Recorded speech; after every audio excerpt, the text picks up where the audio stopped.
Todd Tucker might be trying to silence Kandi Burruss after she recently revealed that she was blindsided after a specific situation in July of 2025 left her no other option but to file for divorce. And his response seemed to go after her coins, with the post saying, "Peace at home is worth more than attention outside. Peace is priceless." Todd's actions seem to have always shown that it's all about the money for him. And saying peace is priceless seemed to be subliminally asking Kandi, how much are you willing to pay to keep the peace?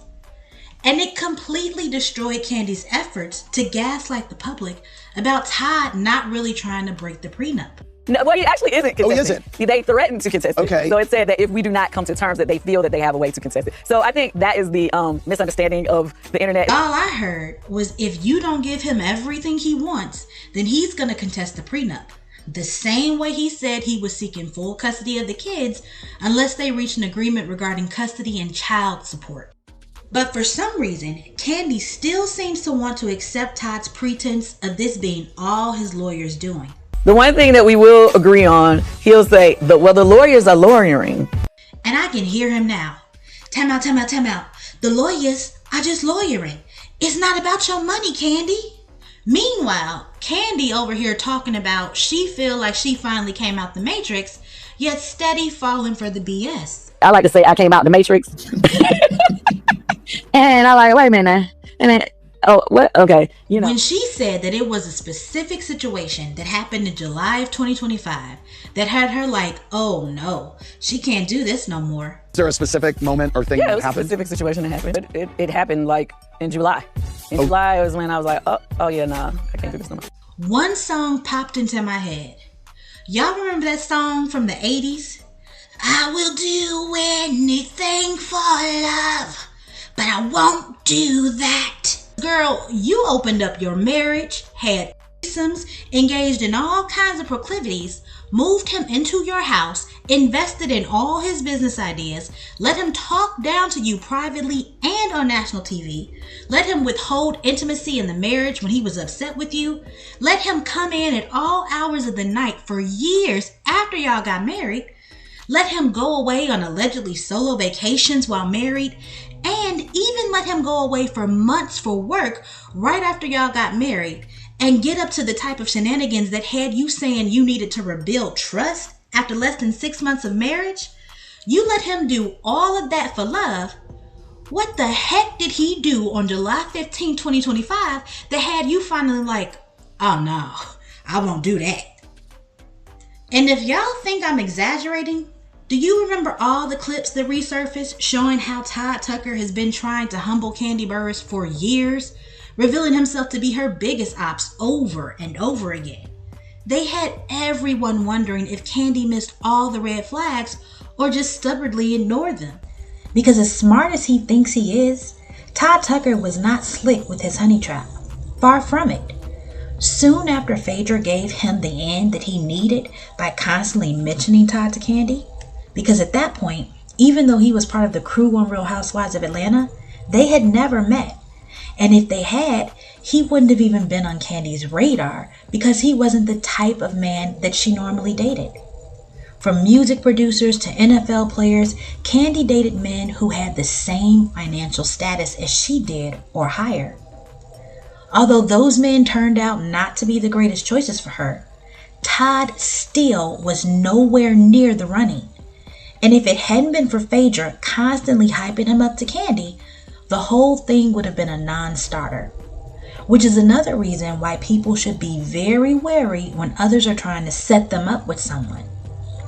Because if you think about what went down with Phaedra supposedly telling Portia that rumor about Kandi and Todd planning to take advantage of her, something that could have completely destroyed Kandi's entire empire, you have to wonder how long that level of animosity had been festering inside Phaedra.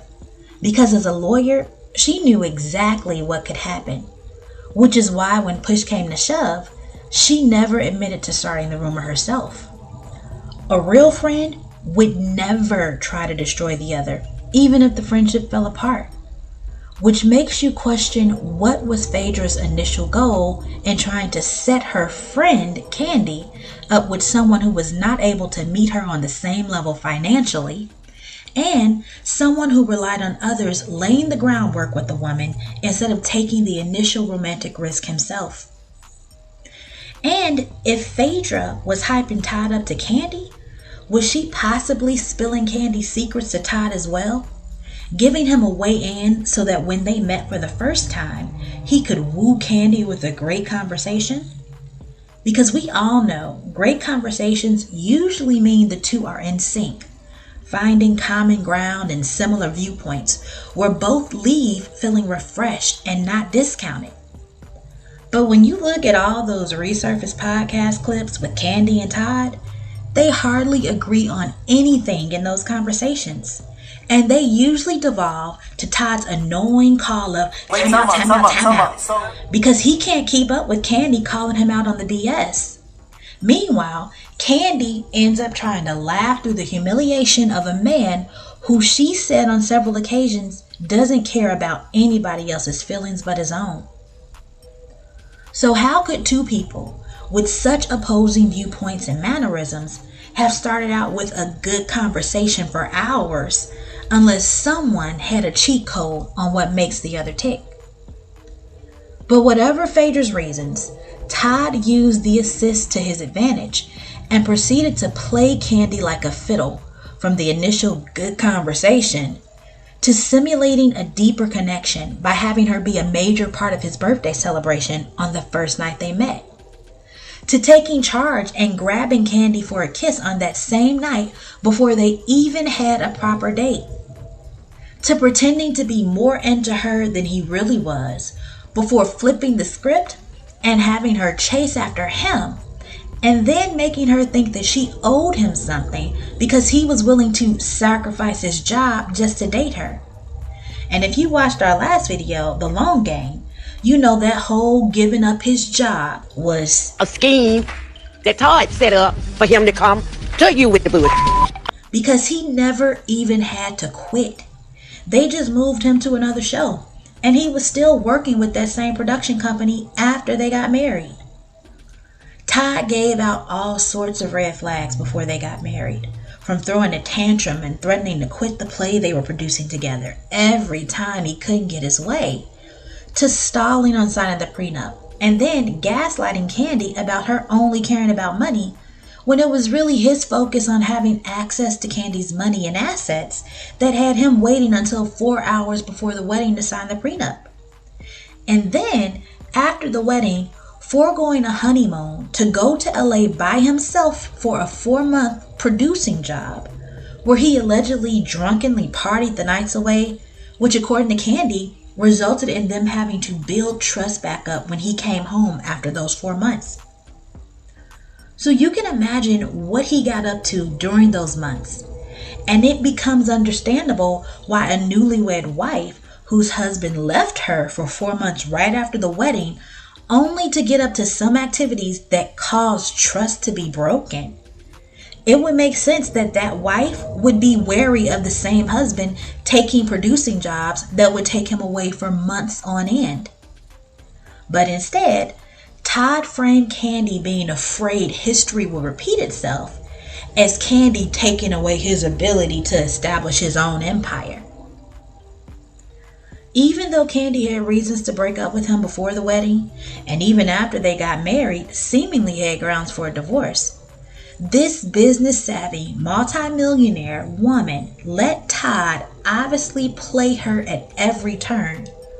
And while some people may attribute that idiocy to a woman being you-know-what-matized, it's really deeper than that, and stems from what happened way back in the Garden of Eden, when Eve tried to take God's place and have Adam doing what she said instead of what God said, choosing to exalt herself above the knowledge of God. And then Adam, instead of knocking the fruit out of her hand and immediately lifting her up to the Lord in prayer, he chose to put Eve above God and eat the fruit too. And when the Lord called them out, Adam, instead of taking accountability and repenting for his own actions, immediately blamed God And Eve, the woman that you gave me, told me to eat it, so I did. Which is an excuse that some males still use today when they fall short or are called out. They fall into the Adam agenda, where instead of owning up to their own shortcomings or lack of integrity, they blame the woman in their life and try to humble or humiliate her, which we can clearly see Todd doing from all those resurfaced clips. Meanwhile, Eve, instead of taking her own accountability for thinking she knew better than the Lord and trying to step into God's role in Adam's life, she blamed the serpent for somehow tricking her. Neither of them repented, and part of the consequences for Eve's actions was the Eve syndrome, where her desire would be to the man and he would rule over her, basically flipping the script on her, where before she wanted Adam to do anything for her, including disobeying the Lord. The Eve syndrome made it so she would do anything and everything to keep her man. Now Jesus came and took all those consequences for us on the cross. But there are still some people who choose to ignore the gift of righteousness that he gave us and decide to exalt themselves above the knowledge of God and his word. Oh, did God say this? He didn't mean it that way. It's okay if you really love that person. Oh, well, this is a new day and age. You have to do things this way now to get what you want. So they step outside of God's best and put themselves right back under the consequences. Which is why in the case of the Eve syndrome, you see so many women out here being pygmishas, doing anything and everything, even borrowing their dignity, self-respect, and common sense just to try to hang on to a little piece of a man. This is how Kandi came to marry a man that tried to humble and humiliate her at every turn. We know you, Kandi. We already said you just nasty. Kandi, you gave me the coochie in a couple of weeks. That's why Kandi, despite seeing all the red flags, despite Mama Joyce pointing it out clear as day, even if her delivery was off. I don't have to sweeten my delivery to make it work for Todd. I mean, who is Todd? Kandi was under the Eve syndrome. She basically got on her knees to beg that man to take her seriously and pray for their illicit relationship, and has been on her knees ever since. But God made a way of escape, and when people choose Jesus in his deliverance, he restores them and makes them whole again. Nothing missing, nothing broken. Let me know what you think in the comments. Remember to like and subscribe for more. Thanks for watching and have fun today.